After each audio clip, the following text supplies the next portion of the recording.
most people don't get paid what they're worth is because they don't know how to communicate. They don't have a system and a process to sell. They don't understand the market. They don't understand the fundamentals. And therefore, they have commission breath because they need every single client to pay them something. And they're willing to take scraps because they don't have the skills to prospect. And if you don't know how to have the conversations, unfortunately, the prospect does. The reason why they don't work with you is because they don't trust you.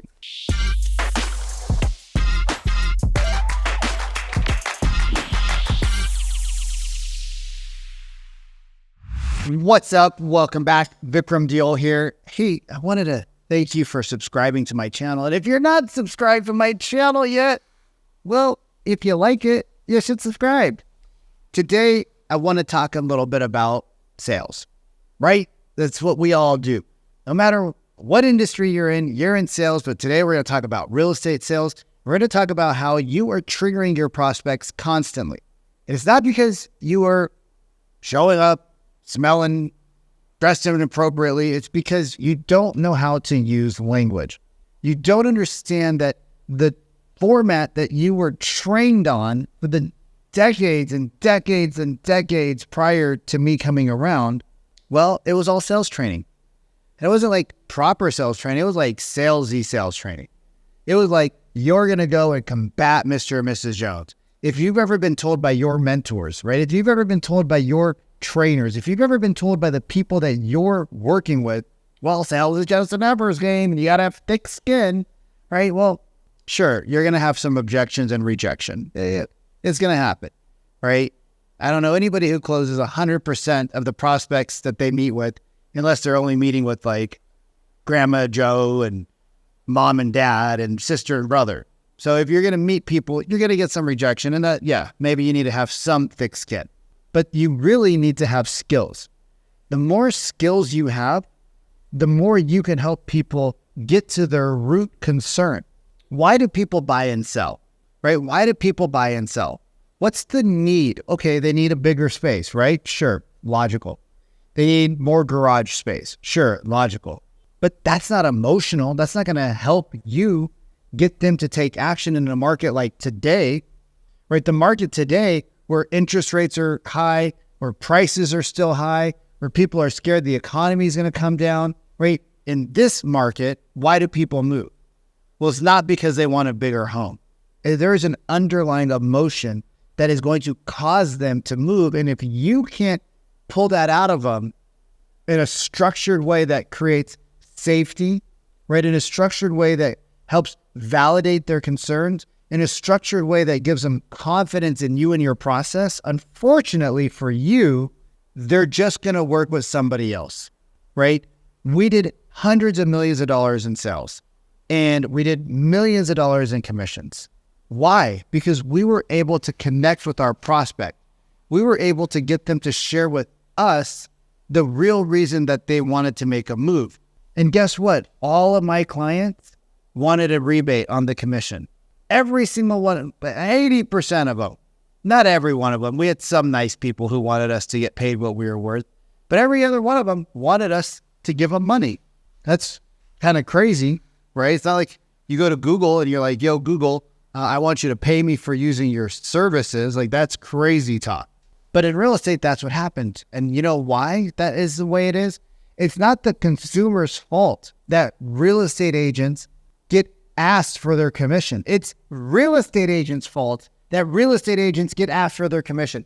Real estate agents are one of the only professions where the buyer, the prospect says, you should pay me to work with me. Yo, put that shit on a bumper sticker. You should pay me to work with me. Oh, by the way, I'm not going to give you anything for 90 days, 120 days, 150 days. And then once you do get paid, I want you to then give a portion of your money. Why does that happen? Why does that happen? You know why? It's because real estate agents have been commoditized. Why? Not because you're the trusted advisor. Those people still get paid. The reason why most people don't get paid what they're worth is because they don't know how to communicate. They don't have a system and a process to sell. They don't understand the market. They don't understand the fundamentals. And therefore, They have commission breath because they need every single client to pay them something. And they're willing to take scraps because they don't have the skills to prospect. And if you don't know how to have the conversations, unfortunately, the prospect does. And your prospect has been trained better at asking you for your money than you've been trained at asking them how to get to their emotional reasoning. So the reason why people don't work with you isn't because they don't like you. I'm sure you're a very likable person. It's because they don't trust you. I'm going to say that again. The reason why they don't work with you is because they don't trust you. They don't have confidence in you. They don't feel that you are going to be the right person to get them where they're at right now to where they want to be. That might be a little harsh for some of you. And that might be like, oh my God, that's totally true for some of you, depending on what side of the spectrum of the commission check you're on. But in this market, the top 70, 80, 90% of agents out there, the top 5%, top 1%, guess what? They're still going to get paid. And many of them are going to take market share away from the bottom 20, 30, 40, 50. Their businesses are going to get bigger while other people go out of business. How could that happen, Vikram? Well, those agents that are at the top know something that you don't know. They know how to communicate with their prospect. They know how to elicit the emotions out of the prospect that will cause them to want to do business with them and not do business with you. I had somebody who recently signed up for my program in the Real Estate Sales Academy. Hey, I talked to this prospect. They said they weren't going to list until next year. I drove by their house because I was going to another showing. I drove by their house. There was a sign in the yard from a brand new agent. I looked him up. It was a brand new agent. There's a brand new agent, Vic. They told me they were going to list for a year. This brand new agent got the listing. That should have been my listing. I said, no, shouldn't have been yours. Should have been yours. Guess what? That would have been your sign in the yard. $1.8 million listing. Let's say it sells for $1.5, $45,000. $45,000 commission check. Poof. Maybe your commission checks aren't $45,000. Maybe they're $10,000. I'll tell you, 2 deals that you miss out on a year, which most real estate agents are missing out on 2 to 3, 4, 5, 10, 15, 20 deals a year, pays for a whole lot of sales coaching from the Real Estate Sales Academy. I'm just letting you know that. Wink, wink. So what do we do? What do we do to lower the resistance of our prospects? How do we consistently keep the prospects out of fight or flight? How do we consistently keep our prospects from wanting to run out the door and go talk to somebody else? How do we cause our prospects to want to work with us instead of pushing them out to John and Sally across the way? The way is we learn how to use our tonality, right? You've heard it before. 45% your tone, 45% your body language, 7% is the words you use. Well, Vic, does that mean the words I use don't matter? No, they're very important. Because if you put the wrong words, aka the wrong questions or statements in at the wrong time, you will cause your prospects to run. It's just like baking a pie, right? Tony Robbins always talks about it. You can take all the ingredients, put them in a pan, but if you forget to turn on the oven and preheat it to 350 and you throw everything in the pan, mix it all up, throw it in the oven, come back 45 minutes later, you don't have a pie. You just have a bunch of mixed up ingredients. You got to turn on the oven. The steps matter. What else could trigger sales resistance? Okay, maybe you have the right questions. Maybe you are asking the questions the right sequence, but you're asking them in the wrong way. If you don't ask questions in the right way, unfortunately, that will trigger sales resistance. And we'll go into a couple examples. If you talk too fast, if your cadence is off, that will trigger your prospects. You see how this is kind of a complicated thing here? You see how selling could be somewhat complicated? And then wrap it all up in the fact that you're selling a complicated asset. Selling a property is super complicated. I don't know who decided to make people think that selling homes was super easy, but the consumer thinks selling and buying a home is like going to the grocery store and buying some steaks and throwing them on the barbecue. And I wish it was that easy, but it's not. So we have to learn as real estate agents how to lower our prospects' guard. We have to learn that by using the right cadence, using the proper pauses, It allows for different emotions to come up. When we're not using the right tone, right? There's a curiosity tone. There's an assertive tone, right? There is a tone of empathy. There is a tone that we use for skepticism or to push back on the prospect. There's questions that we have to use in order to open the prospect up, right? Most of us have been taught this. Knock on the door, you open the door, and oh my God, hey, John, Sally, I'm so excited to meet you. Wow, your house is beautiful. Oh my God, I love your garden. Oh, the front door is the blue paint, the doorknobs. Oh, wow, oh, look at the chandelier. And you just start barfing all over the prospect. Well, guess what every other real estate agent that walked into that house did? Oh my God, John and Sally, wow, this is amazing. Oh, your house is beautiful. Oh, your front yard is great. Oh, this is such a perfect picture. Oh my God, this is, well, you all walk in sounding the same. That's crazy. You all from different companies, y'all walk in sounding the same, doing the same thing. And that creates, well, makes you not stand out. It creates a little bit of seller's resistance as well. Like, oh God, here comes another. Oh, honey, we have to interview. Wow, we got to interview another real estate agent. Oh my God, I hate interviewing these people. Why? Because you all say the same thing. You all say you work for the best company, right? I work for the best company. Oh, my office is the number one office. We have the best marketing. We have the best service. I don't even know what that means. Can you define what the best service actually means? Show me your processes. Show me your systems. Show me your reminders. Show me your automation. Show me your Zapiers. Show me your Zapier. Show me how that automatically communicates every step of the process to your potential client. Like, I hear you guys telling me you have the best systems and processes and teams and this, that, and the other. But when I look at your guys' systems, you know, like my one-on-one clients or the clients that come and do VIP days with me so that we can get a grasp on their systems. When I look at your guys' systems and I look at your business, I see nothing special, but yet you guys are out there telling everybody you're the best thing since peanut butter and jelly, which, I mean, I would imagine would cause some sales resistance from a prospect who's heard that from 5 other people. How could John be the best and Sally be the best and Susan be the best?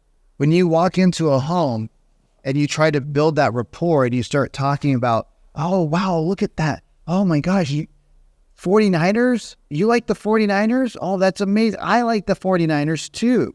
No, actually the helmet was from my dad. My dad was a big 49ers fan. I really don't care about football, but I keep the helmet around because my dad passed away. Oh, your dad? Oh, I'm so sorry. That must be really hard that your dad passed away. No, actually, me and my dad weren't really that close, right? Like, you just assume all these things about people. You know, I had a client tell me that, hey, Vic, I got to tell you this crazy story. I'm like, yeah, what's up, bud? He's like, dude, you know, like you told me not to assume. I'm like, yes, I remember that. Yeah, I've said it a few times. He goes, well, talking to this lady on the phone. And I go, okay, that's good. We're having conversations. Tell me more. And she says, I'm pregnant. And I'm like, oh, okay. What'd you say? And I knew there was something that he wanted to say because obviously the way that he said it, there was, right, my listening, my conscious listening. I knew he was going to drop a bomb. He goes, well, I was like, oh, well, you must be so excited. And she goes, actually, no, I'm not. And he goes, really? It's like, who's not excited? He literally said, because he's got 3 children, he literally said, who's not excited to have a new baby come in? And she just spewed off like 9 reasons why she wasn't excited, particularly because it was a one-night stand with a guy after a bunch of drinks one night. Whoops. Like, oh, she's not, you know, like, whoa, oh, shit. Oh, shit. Real estate agents do a lot of assuming, unfortunately. And typically that assuming doesn't help you get closer to your prospect. It doesn't help them connect to you. Thinking that just because you were taught the Ford questions and you were taught by your broker or you're taught by some coach to go into their house and, oh, look, they have essential oils. I like essential oils. Oh my God, let's all sniff essential oils together and kumbaya, right? Oh, you like essential oils? I love essential oils too. They don't care about you. If you really need to talk about the essential oils, oh, tell me, I noticed you have some oils on the counter. Tell me, like, why do you guys have essential oils out? and then let them talk. Maybe they'll say, oh, well, we bought them because, the doTERRA gal was a friend of my wife's and, she bought all this crap and now we don't use it. Or maybe it's like, oh, well, we heard that essential oils are good for the environment. They give me energy. When I'm feeling down, I put the peppermint on my head. It charges me back up. When I'm feeling allergies, I breathe it. Oh, wow. That's pretty cool. But if you assume you know what they're going to say based off of a previous response, which is what a lot of people do when they get an objection, right? The current one that a lot of my clients are getting right now that they didn't know how to handle prior to working together is the market, Vikram. The market. Well, I just am curious, are those people buying or renting? Oh, they're renting. Oh, okay. And how long have they been renting for? Their whole life. Oh, okay. I guess why didn't they buy last year? Why did they buy 2 years ago? Why didn't they buy 5 years ago? And typically, most of my clients, when we first start working, they go, I don't know. I said, so you didn't probe and kind of ask some questions about like why they never bought, right? Is it because they couldn't afford the down payment? Was it because they didn't want to buy? Is it because they weren't married? Is it because there wasn't a need? What was the reason why they didn't buy? And 90% of them can't tell me. And if 90% of my clients can't tell me, I would say 90% of you listening to this probably couldn't tell me why your prospect hasn't bought a home yet, right? And when they tell you it's the market and you say, oh yeah, I can understand. Well, what about the market is the problem? Why don't we ask those questions? No, tell me how do you mean that the market? How do you mean by the market? Well, Vic. No, I actually don't know. I have clients buying, I have clients selling, I have clients investing. So I don't actually know about how the market is for you, right? I know how the market is for some people, but how is it for you? Notice the shift right there. And when you ask it in the right tone, obviously I'm not in the right tone. I'm in presentation mode. So let me just kind of warm up and back up. So yeah, Vikram, we're not really in the market to buy right now because the market's so high. Oh, okay. Yeah. I guess how do you mean by the market's high right now? And you ask in like a curious tone and you ask it a good cadence, the prospect will probably give you a surface level answer, right? Just a real like brush off answer. And then if you say, could you just unpack that a little bit for me? One of the questions that my clients are getting really good success with right now is with the interest rates about the market, right? Well, Vic, we just can't buy right now. The interest rates are too high. Oh, okay. I guess, how do you mean by that? And they go, well, you know how it is. And they said, so a lot of times people say, oh, well, Vic, the interest rates are so high. We're going to wait for the rate. We want to wait for the rates to come down. And what my clients would say before they started working with me is, oh, well, the rates are historically, they're right in alignment with what they've been. And, in 1980, the rates were at 24%. My mom told me her first interest payment was $1,800 and for a $400,000, $200,000 house and blah, blah, blah. We start spewing out all this stuff. There's a couple of ways you could go.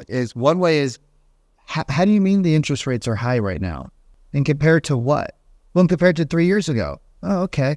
Well, were you a buyer 3 years ago? Well, no.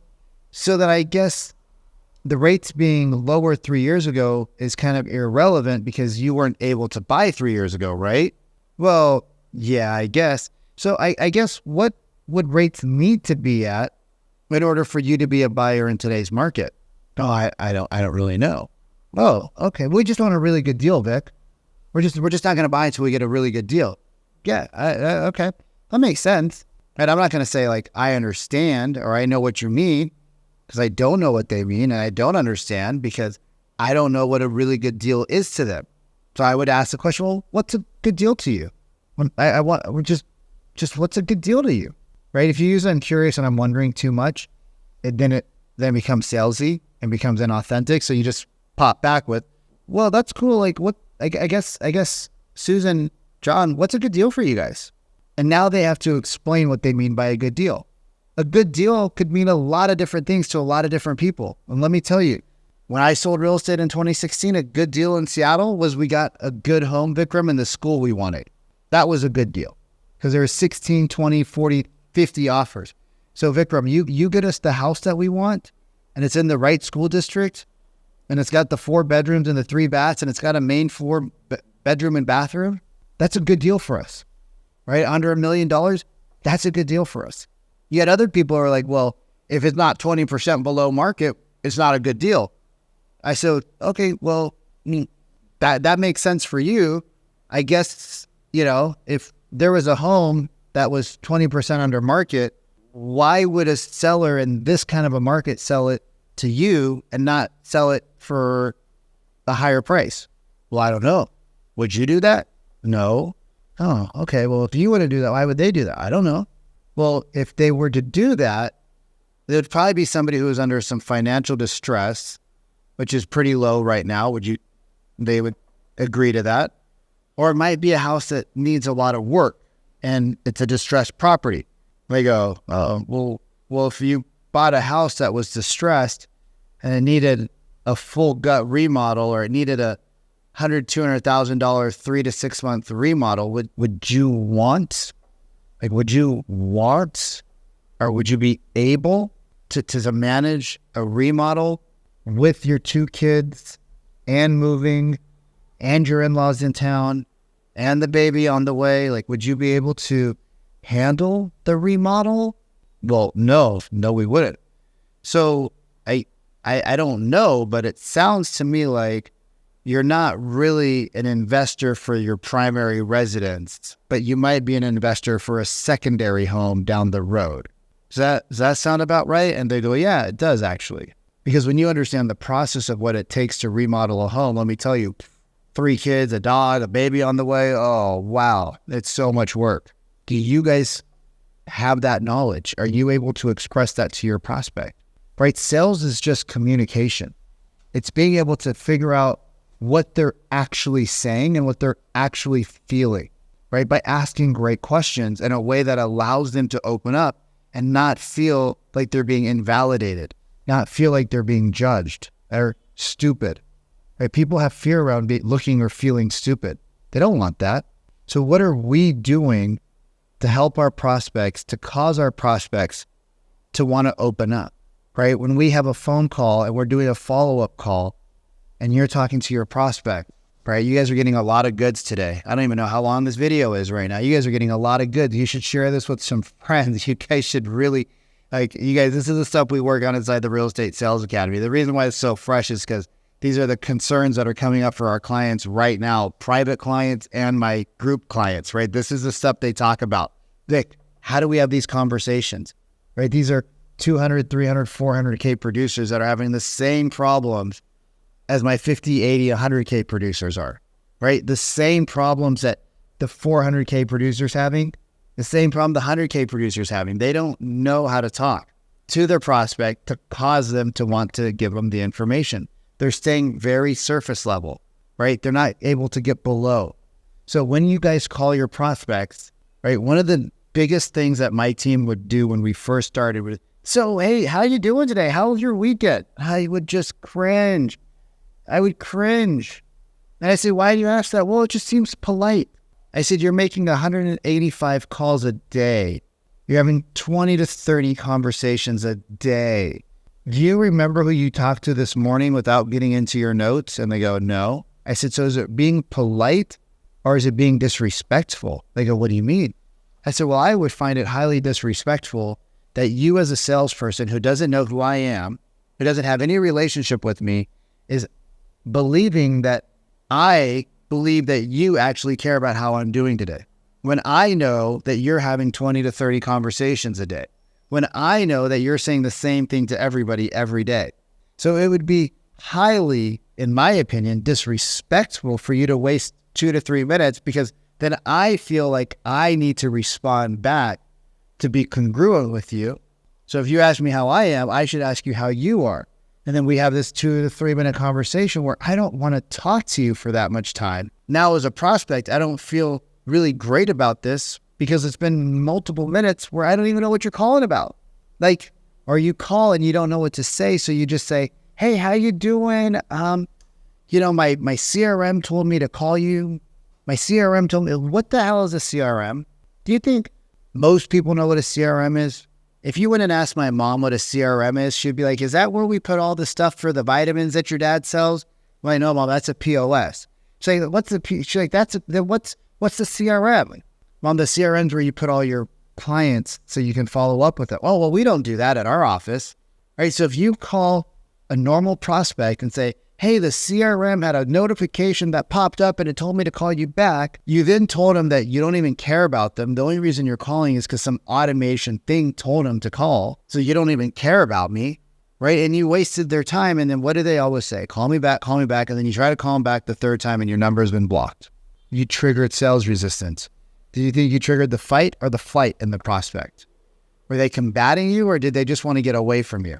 They want to get away from you. They ran, put up the blockers. You can never get a hold of them again. So sales is challenging, but it's a learnable skill. And when you learn the skills of communication, listening, tonality, pausing, cadence, right? When you learn how to use your body language in a presentation, even if it's on the phone or a Zoom, when you learn how to stop triggering sales resistance, when you learn how, when you walk into home or you walk into appointment to not sound like every other salesperson, what do you think happens to your business? You think it goes down or you think it goes up? Because it might not be your problem that you weren't taught the right things, but it is your responsibility to find the information. And if your business isn't consistently going up at the pace you want, so there's probably a couple of breaks in your sales process, or there's a break in your communication process, or there's a break in the way that you're allowing your prospects to feel safe. Because if your prospects don't feel safe, they don't trust you, they're not going to work with you. So inside the Real Estate Sales Academy, we work multiple times a week on your tonality, on your scripting, on your question asking. You get live feedback from me on how to become the best salesperson out there. Because salespeople actually aren't salesy. It's the salespeople that don't know that are salesy. So anyways, if this video went on way longer than I expected it to, if you like this, do me a favor, subscribe. If you enjoyed it, tag a friend that might need this help. And if you want some possible help on improving your sales system, your structures, your communication, right? If you want to learn my trust, rapport, influence sales method and using conscious communication so you can listen consciously, ask conscious questions, use conscious tonality, do me a favor, drop and grow in here and me or somebody on my team will get back to you, or go hit us up on Instagram, Coach Vikram Diol, and just drop us a DM that says grow and we'll see what we can do to possibly help you out. Anyways, I hope you had a great day. I hope that 2023 and 2024, 2025 just keep getting better and better and better for you. I'll see you on the next one.